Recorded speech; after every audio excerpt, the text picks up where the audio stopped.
So today we're sewing a mini Christmas tree skirt, and this will be like a sew along tutorial.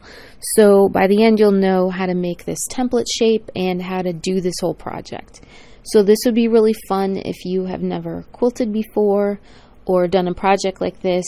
I'll show you step by step, so it's beginner friendly and I think you'll really enjoy it. So what I've chosen to do here is to take fabrics that are, I'm doing 6 wedges, so I'm doing 2 wedges in each fabric, so I'm kind of alternating fabrics. You could do them all out of the same fabric, or you could do like 2 different fabrics.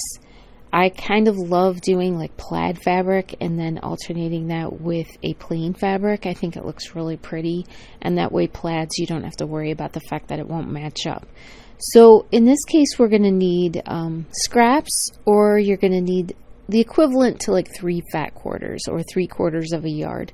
So you'll see as we go along here like the different fabrics that we're using, but the idea here is to do one set of colors on the top and then a different on the flip side, so that one year you can use like kind of like one color scheme. Like this year I'm using real reds, and then a different year I might use like burgundies or whatever. But in this case we're just going to try to do 2 different fabrics, one on the top, one on the bottom, and that way you can just flip it over from year to year. So here what I'm doing is taking this template shape, which we're going to do at the end. I'll show you how to make that. And I have traced it onto freezer paper, so it's not wax paper or anything else, but it is Reynolds freezer paper.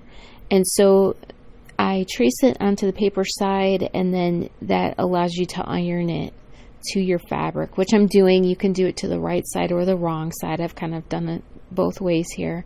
And then what I do is I cut it out on the top and bottom curvy sides. I do it exact to the template, but then on the 2 sides here I do a 1/4 inch extra. That's because we're going to sew a 1/4 inch seam on these sides. So for all of our 6 shapes we're going to do this same process. And then when we're done we'll have a tree skirt that has a little overlap on it, and it works out really well. So here's my first 2 wedge shapes that I have, and I'm just going to sew them together. You can see I have that 1/4 inch kind of hanging over the edge on both pieces and on both sides, and I'm just going to sew a 1/4 inch seam here all the way down.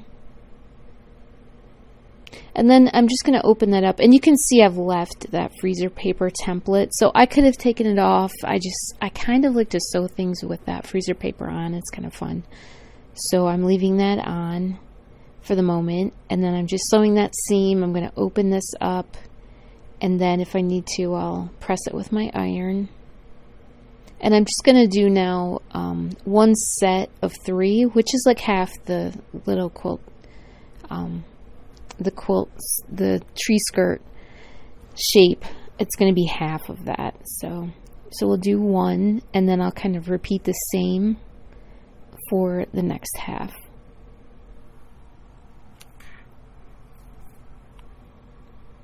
So you could finger press it here, or I like to take it to the iron and really press it flat. And then here we're just doing the other side. So we have our first 3 set of 3 put together, and now I'm doing the second set of 3. So if you want it set a certain way, you just want to lay it out first so that you know that it's going to work out the way you want it.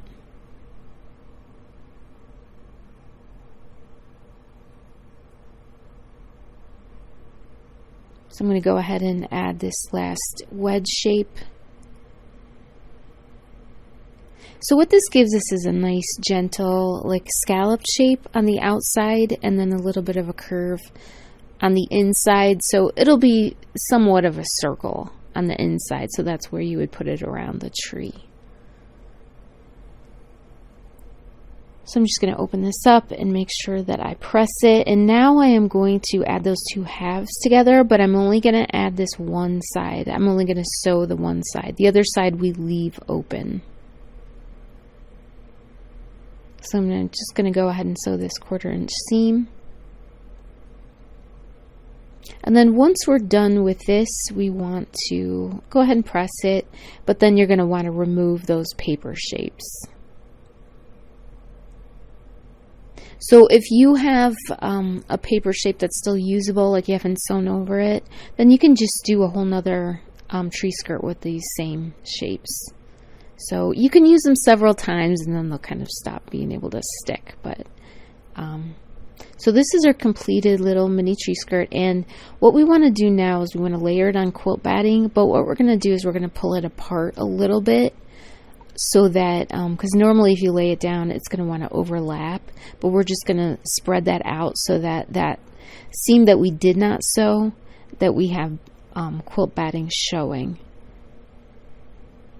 So now I'm going to lay out the other side, like the flip side of that tree skirt, and so it's nice side showing and the yucky side towards the batting here.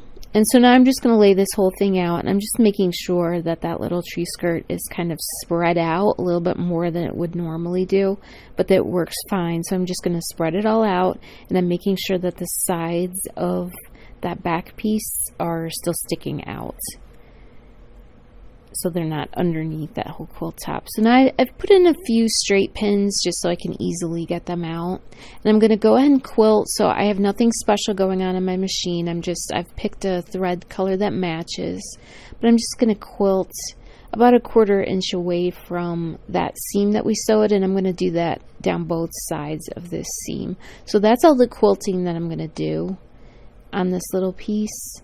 You can obviously do more if you want to. You could do more lines or however you want to do this. So on a future project I'm going to show you how to free motion quilt, and I might use this little pattern to show you how to do that. So we're just taking a sewing line down each side of those seams, and this goes really fast. So you can probably do this whole thing in 2 minutes.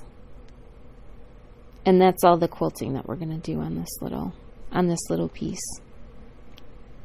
So if you do add more quilting, you will notice that it very much changes how the piece looks. I feel like the heavier quilting that you do, the better a project looks. It also does make the project a little bit stiffer as well. But this amount of quilting is totally fine for this kind of project.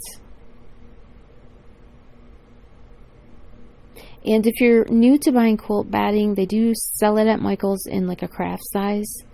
So it's kind of like a yard square. It's somewhere around that. But that's a great way to start if you've never used quilt batting before. And it's a good thing to get on sale or using a coupon.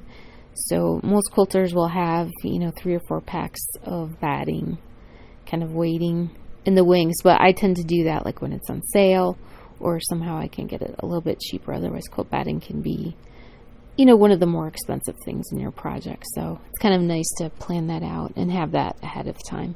So now I'm just cutting around this, and you see I'm cutting down that area where there should be a seam, but we didn't. We left that open. So you do want to make sure that you cut down there and that we are trimming this whole piece.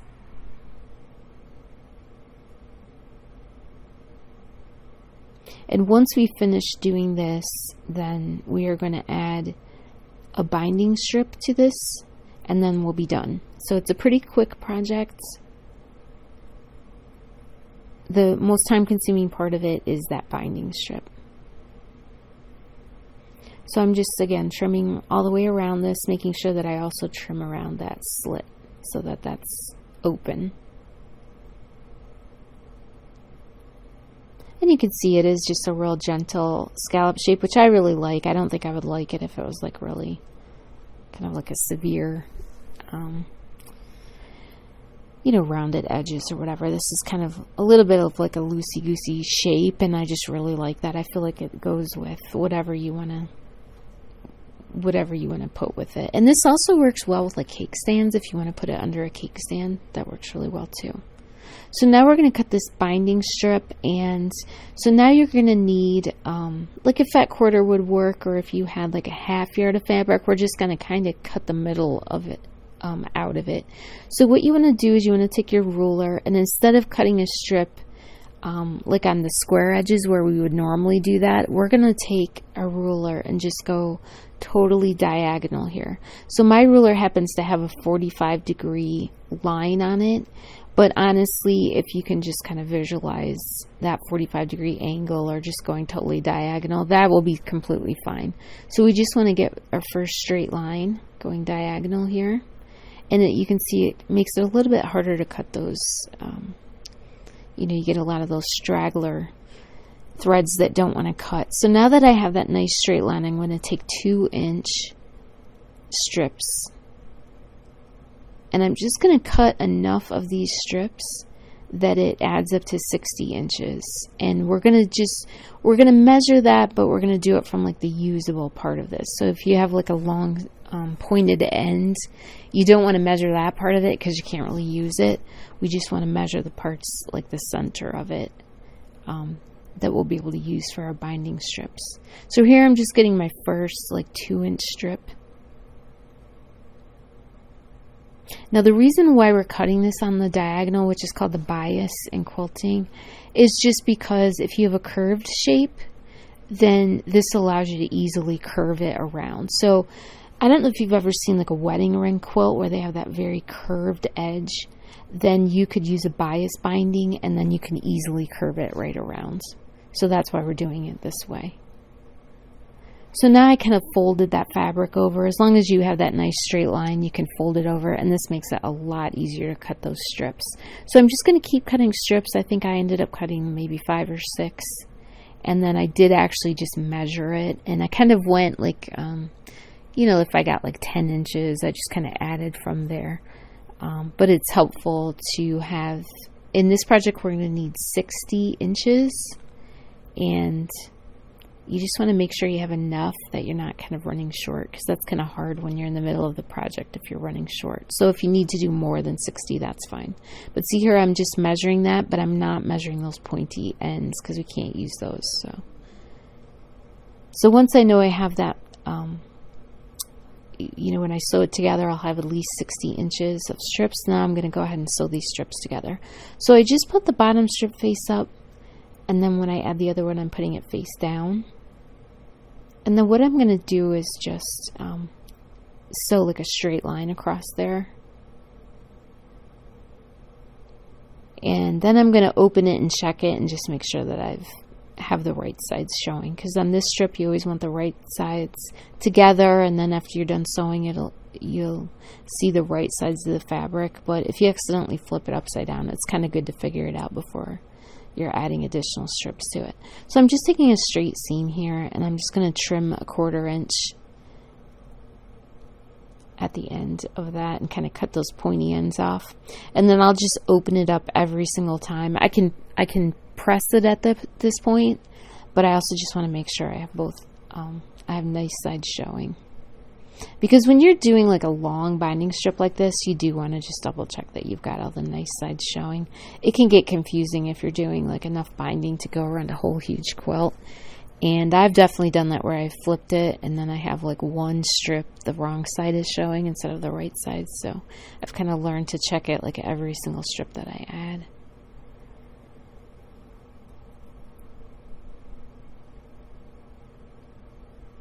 So now I'm taking that finished long binding strip and we're going to fold one edge in. So I just folded in about like a 1/2 inch.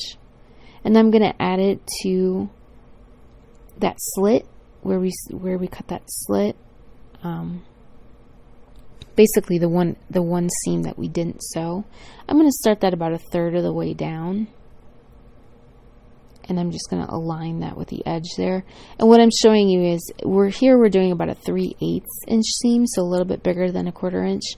And before we get to that corner, we're going to stop about 3/8 from the edge. So if it was a 1/4 inch seam, you would stop a 1/4 inch from the edge. But what we do is we stop and then we back tack a couple stitches. And then we're going to pull that needle up. We're not going to cut the threads, but we're going to put the needle up, bring the foot up, and we're just going to pull that out of the machine. Not too far, but just far enough that we can work on it. So now we have that strip going in a certain direction and we need to make a sharp turn.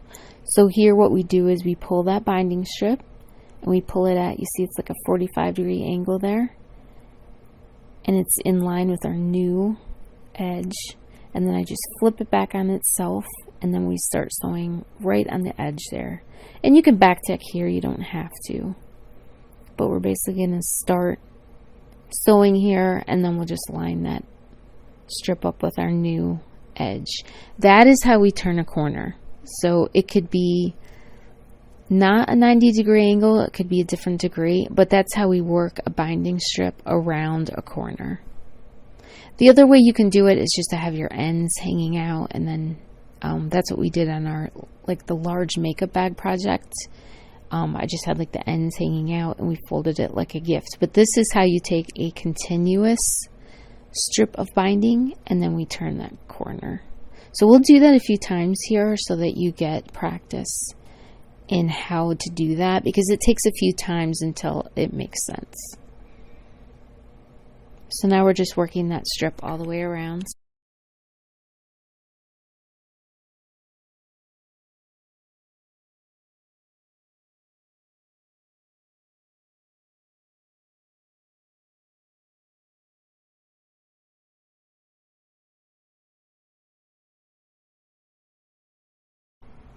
So I'm just keeping this strip nice and easy, not pulling on it, not making it tight whatsoever.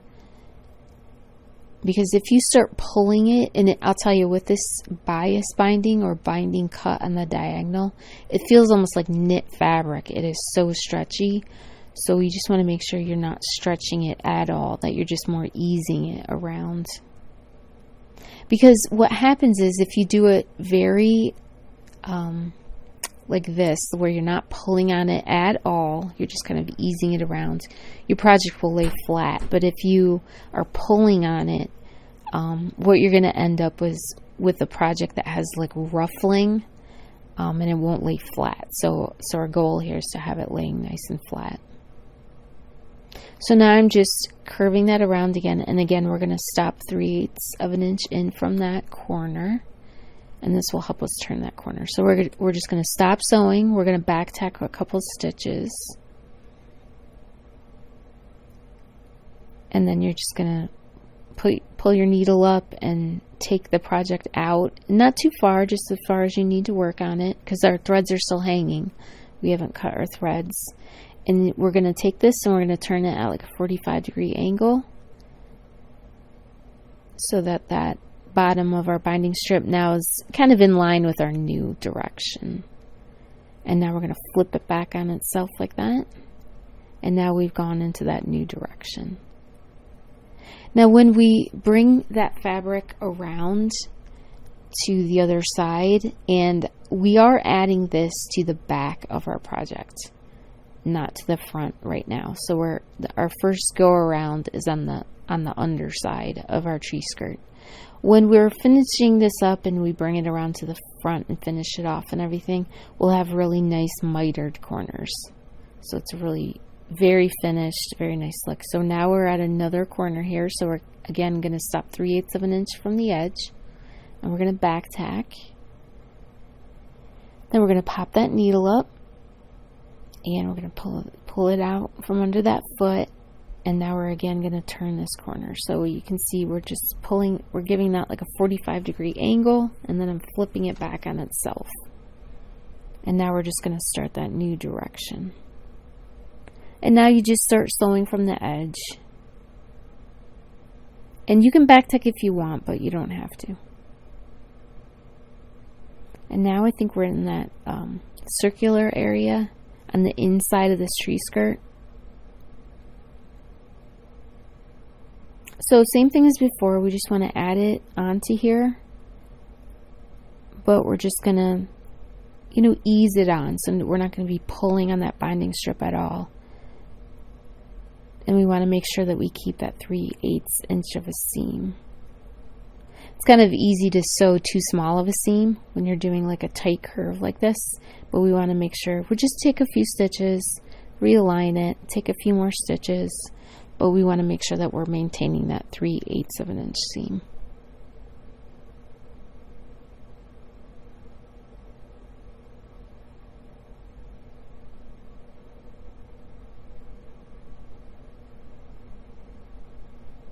So before I started this, I went and got, a cup of hot cocoa and walked around for a minute. So this binding strip is probably the longest part of this project. And I like to do this part of it, and I might even only do half of it as long as I leave my needle down in my project. I just take a break, walk around. So I like to take frequent breaks so that I don't kind of get too, I don't know. It's a lot. I would say this is a longer process here. So I just try to make sure I take a lot of breaks. And then I come back to it and I kind of feel like I'm happy to be doing it. So again, taking my few stitches and just working my way around that small inner circle. And then we're coming up to, again, another corner here. So we're going to do the same thing. We're going to work our way around that circle until we're about 3/8 inch from the edge. And then we're going to do our same procedure. We're going to stop. We're going to back tack. We're going to pop the needle up. And then we're going to turn that corner.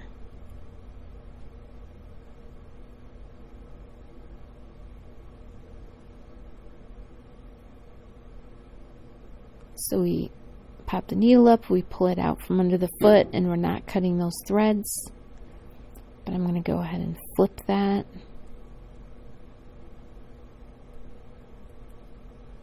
Flip that back so that it's kind of meeting our new straight edge there.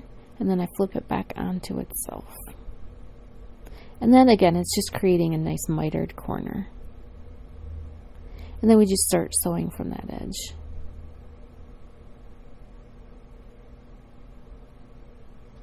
So when we started this tree skirt, we did like a 1/2 inch turn down on our binding strip.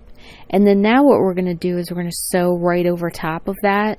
And then we're just going to trim our binding so that it's about like 1 inch or 2 hanging over. I normally do it about 1 inch. That way you don't have too much fabric hanging out there. But we can just cut that like a raw edge. So when we added it at first and we did that little fold, that will give us a nice finished edge. And then now whatever we cut here is going to be tucked inside of that. So in this case, I'm going to trim a little bit of that off when I turn it around to the other side, just to make sure there's not as much bulk there. Okay, so now we've finished adding this to the first side, which was the back side of our tree skirt. And it looks a little bit a little chaotic, I would say. So now what we do is we fold it back to the front of our tree skirt. And I'm just kind of pulling that straight out. And then I'm going to turn 1/4 inch in, and then I turn it again. And now I'm just going to clip it. But now we're going to sew and we're going to catch that folded edge.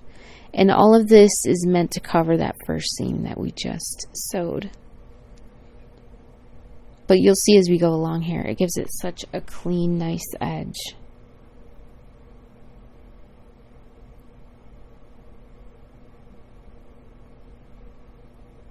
So I'm just going to clip this up to that corner, and now we're going to have to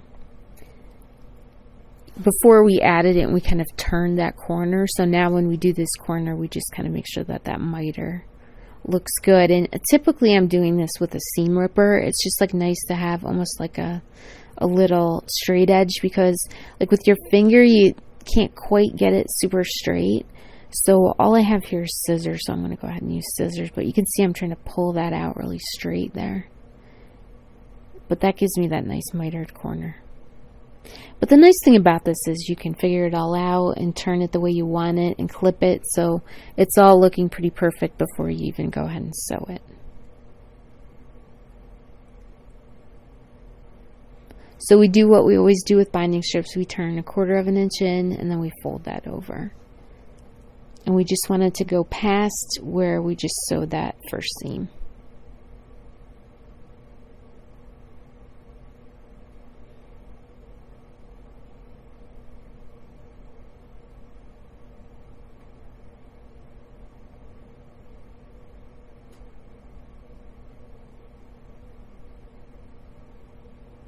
So I just keep working on this corner just so that I fold it and I'm just like happy with it.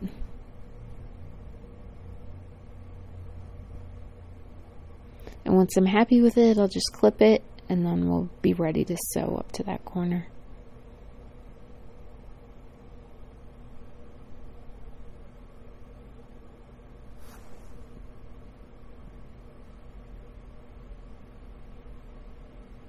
So I wanted a little sharper miter there, so that's why I take my scissors and I just kind of fold that out as much as I can. And that'll give me a nice sharp corner.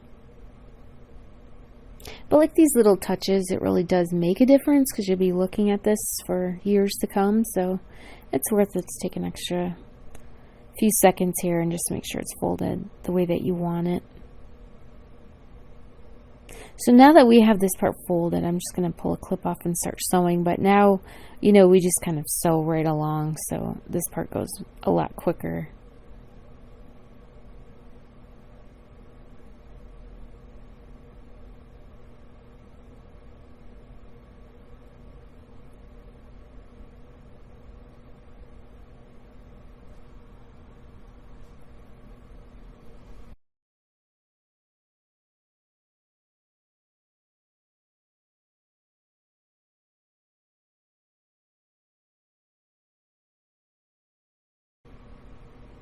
So when you start, you can back tack. You don't have to though, but you can.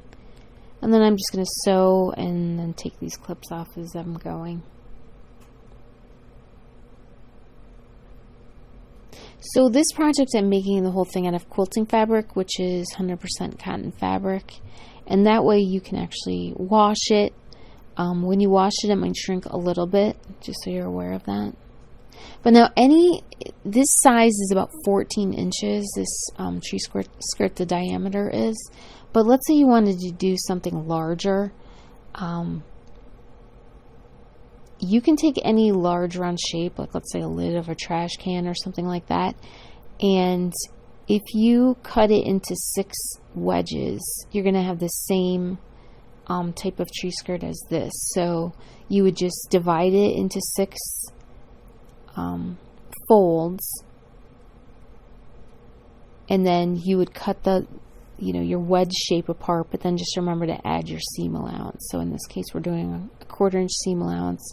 So you would just need to add that. But basically what you're doing is you're taking a circle, you're cutting it up, and then you're, adding your seam allowance so that it goes back to the original shape.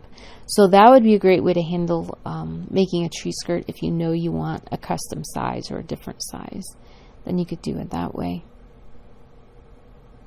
So you can see how neat and tidy that looks. So now what I'm doing is I am just folding that binding strip back. We turn it a 1/4 inch over and then we turn it again. So what I'm going to do here is take these seam areas and I'm just going to clip that, and then between where I'm sewing now and then this new clipped area, I'm just going to ease that around that corner. So I find that this is a good way of making sure that you're not pulling on it and that everything is kind of eased the way that it should be.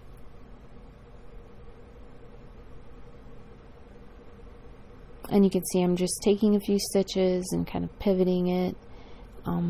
That's basically a great way of going around a curved area. Let's see where that seam is. I'm just pulling that binding strip straight out and doing my folds right where they should be, and then I'm going to clip that, and then between where I'm at now and where this new area is, then I can make sure that's all eased in there correctly. And it just keeps everything nice and flat.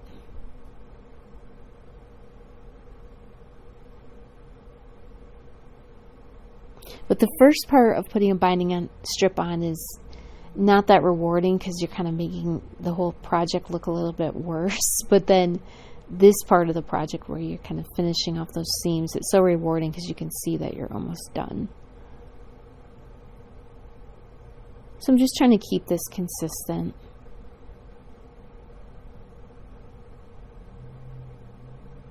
And just keeping that where I'm sewing that edge, just trying to keep that consistent. And the more you do that, the more professional it will look, the more finished it will look. So in this case, I've done different reds on the top, and I like how that looks. They're very close in color, but just enough different that I think it really looks nice. And then the back is all one color, but then I've also picked like a coordinating thread color. So let's say you were doing green on the top and then black on the bottom. You might want to pick a thread color that's in the middle of that, like a forest green, a really dark green, or like a really dark gray, or something where these seams aren't going to be like showing like a huge amount.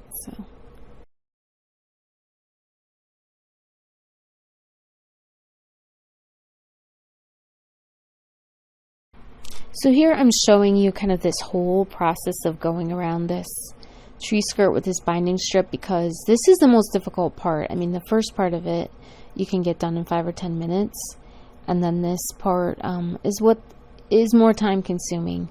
But this, I kind of like having a project bag with these mini tree skirts going all the time, and then I can get it to the point where I'm doing the binding strips. And then, so I'll have a bunch like ready to go. And then when I can, I'll cut those binding strips and then I'll just like finish it off. So I might walk away from it for a while, but that way I feel a lot more motivated to do this binding strip process and just get them finished off. So these make great Christmas gifts. And when people come over to my house, like I went to pull some samples, and people will typically look at these, and since it is kind of hard to find like the mini tree skirts, people will basically, you know, tell me they like these so much, and then I will just give them to them and send them home with them. So I really don't have a stash of them at this time, because I basically have given them all away. So that kind of tells me that these would make really good Christmas gifts, especially if you know somebody who like loves polar bears or something like that, where you can really customize it with fabric. I think that would be really nice. But these do make great gifts, and you could do applique on these. So I also have like a separate pattern that I did years ago that has like little snowmen on each wedge, or you could do little gingerbread men on each wedge. There's a lot that you can do to customize these little tree skirts. And they're just really just so cute that this is a great project. So like I said, I always have a bag going for this project. And, you know, when I find something nice, I'll just kind of keep those like freezer paper wedge shapes. And then I'll just be doing some at a time and just be kind of like accumulating those. So for me, it's like an ongoing thing. I've been making these little things for years and years and years. So this is just a cute little project.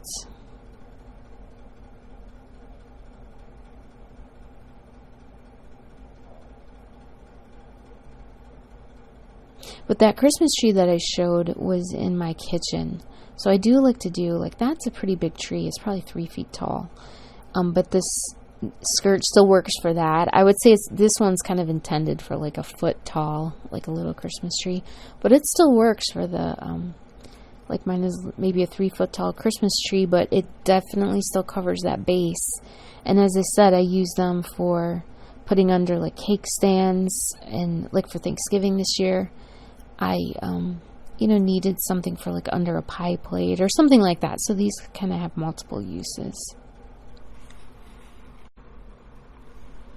So if we're sewing over that area where we started,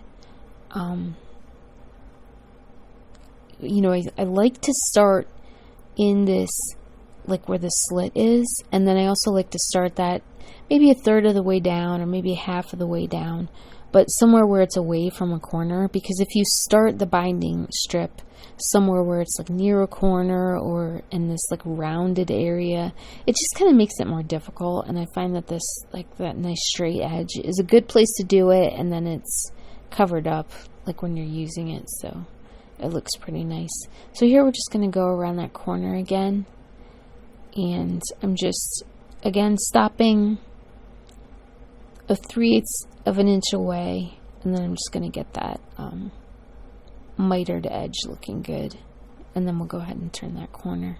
So I tend to sew down the miter a little bit, and then I back tack and kind of sew myself out of that. But I just like to sew that mitered corner down a little bit. So we're just folding it here, and then I'm going to clip this, and then we're going to go around that little circle.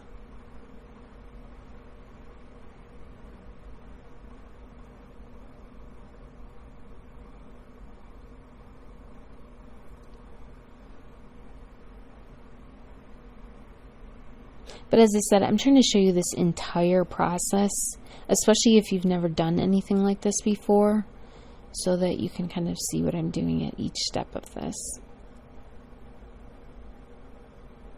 Because typically as a quilter, I don't do anything curved other than like a project like this. I do this small tree skirt, and then I actually have a pattern for a large tree skirt as well. But these are probably my only projects that use curves. So it is kind of nice to see somebody sewing that. And then honestly for myself, I can watch it, but the truth is I have to do it myself before I really understand. So it's a good project to kind of jump in and learn this if you want to do, you know, any kind of curved piecing.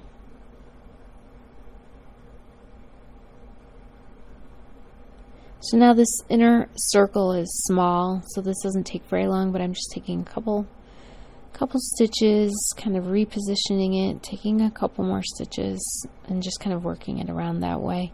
Just maintaining that 3/8 of an inch seam. Because the more we stay even on this whole tree skirt, the better it looks when it's done. So I wouldn't say this is difficult. It's not difficult. It's not bulky. It's not any of those things. It's almost like you just have to keep repositioning it. It's not as difficult as like putting in a zipper or anything like that. But I just keep, you know, moving it and then sewing a few more stitches and then moving it again. That's more what it is. So, and it probably takes me about 10 minutes to put the first strip on. And then when I bring it around here and finish this, it probably takes me another 10 or 15 minutes to do that. So all told, time-wise, it doesn't take a whole lot of time.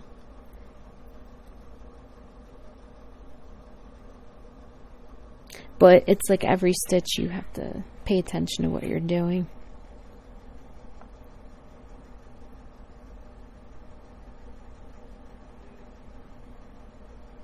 So here I'm coming up to that miter, and then I just like to, you know, pivot and sew into that miter a little bit, and then back tack, and then just kind of go back to what I was doing.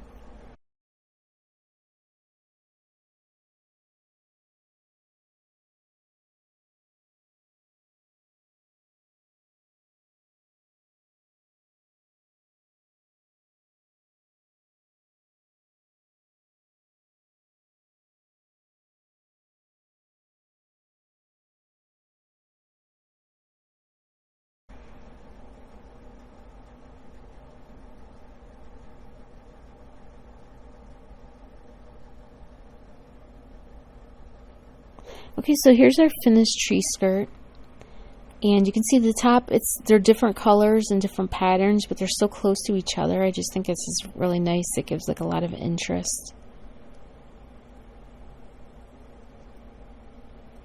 And this is it under a tree, and it just covers that base perfectly. So I love that. And now you could use, like for the binding strip, like a real pattern fabric or something that really stands out. You could definitely do that as well. And then here on the back we have like the burgundy side. So we have a red side and then we have a burgundy side. So that's kind of nice because when you flip it over, you'll have a whole different like color scheme going. So now I'm going to show you how to make this template. And I'll just show you like drawing it out, how you can easily make this. So I'm just drawing a line about a 1/2 inch from the top of my printer paper, and then I'm going to draw another line that is 4.5 inches away. So a parallel line that's 4.5 inches away. And then now I'm marking in that center. I'm just marking like an inch lines here. So like an inch away from each other, and then I made a line in the middle, so a half inch away from that. And those two lines are like our inner curve there. So now I'm taking that center. We made two lines an inch apart, and then I did the center line, so a half inch away, and now I'm drawing that half inch center line. And that's going to help us get the bottom of our wedge. Now I'm drawing that center line an inch and a quarter down from that the bottom line there. That's actually going to form our curve. So now I'm going 3 1/4 inches away from that center line on the bottom. So 3 1/4 inches to the right, 3 1/4 inches to the left, and just making a little mark there. And then now I'm going to draw that wedge shape. So at the top we drew a little mark an inch, like inch away from each other, and then we drew that center line a half inch, so kind of centered it there. So now I'm just going to draw this wedge shape. So this gives us our wedge, and then we're just going to add these curves.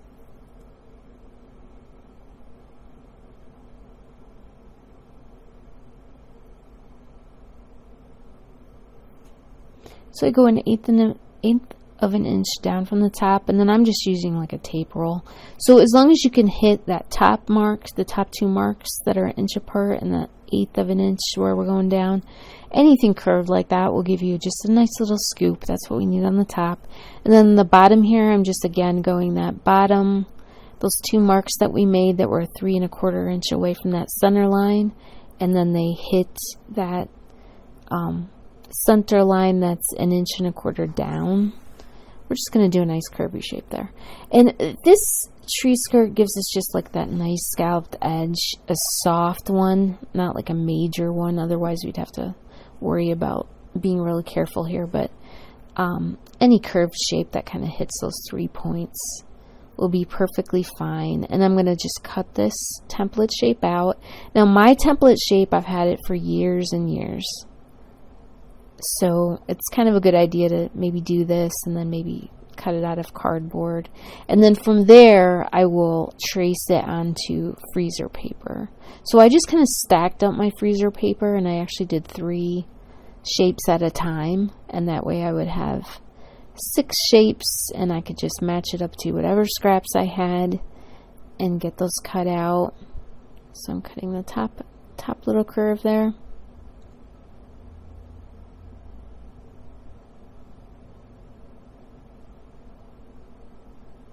So I have my template shape, and then from there I'm tracing it onto freezer paper. And then I always just have loads of these shapes in freezer paper, and then when I have different scraps, I'm ready to just iron it to them, and you can store them that way.